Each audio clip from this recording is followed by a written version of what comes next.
Hi, ladies.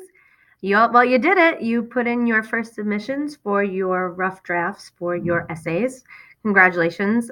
Just to say, I was overjoyed that there were no only outlines submitted. You all contributed a substantial amount of writing, and I think that's a great sign of what you will all collectively produce by the end of this course. I did finish putting in comments and suggestions in regards to general ideas and structure of your papers today. So if you haven't gone in and read my comments, I highly encourage you to do so. I tried to avoid this round of being super nitpicky in regards to grammar and punctuation and capitalization because it's a rough draft.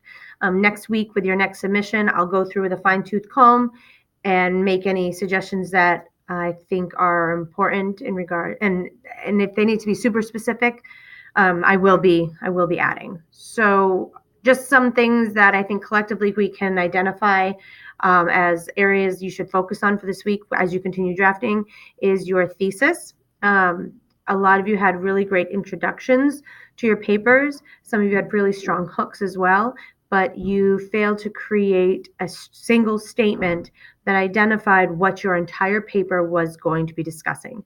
So you might, if you find that I wrote a comment in your paper about your thesis, you might want to go back to this week 4 because there is an online writing lab that has specifically lessons specifically focused on thesis writing. If you need extra help with thesis writing or topic sentence writing, I have some of my own personal tools in my arsenal shed, and I'll be glad to share them with you.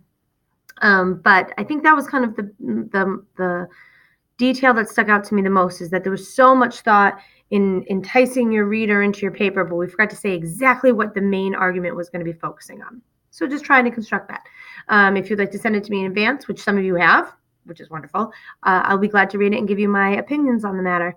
So looking into week 5, we are acknowledging the counter argument.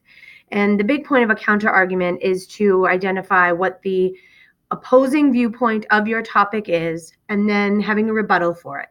So you want to make sure that you give a substantial amount of time, traditionally at the bottom of your essay, or towards the end of your essay, be a little bit more specific, and come up with explanations and a rebuttal that explains why, while that argument may exist in opposition of what your argument is, you are still in the right because of how you have proved yourself throughout the paper. If you need help with a counter argument or rebuttals, I also have some more in my arsenal that I can provide to you. Otherwise, make sure you just spend a little bit of time focusing on how it really truly strengthens your paper. You could have argued till you're blue in the face about why your side is the strongest side, but if you don't even address that the opposing viewpoint ever occurred or exists, then it weakens your argument. It does. So make sure that you give it its due diligence. You have a second submission workshop with your peers, and you have another submission to me specifically. I thank you for everyone who submitted as early as you could, just so that we could have an engagement and conversation. And if you would please do that again this week, I would greatly appreciate it. And make sure that you answer all of the questions that are posed in the peer review. I was very lenient with grading this time around because it was a practice time, and I feel it's important that we get our paper out. But make sure that you read the questions that have been posed to you as a peer editor, and make sure you answer all portions of them. Some of you did that, some of you didn't. Make sure that this week you tackle all of the details. Other than that, please continue to email me if you have any questions. Hopefully the comments help you. If any of those comments don't make any sense or they're confusing you in any way, please email me. Don't hesitate. Don't say you didn't understand what I said. Email me today if you can, so that we can make sure that everything's clarified and you get to produce the best writing that you possibly can.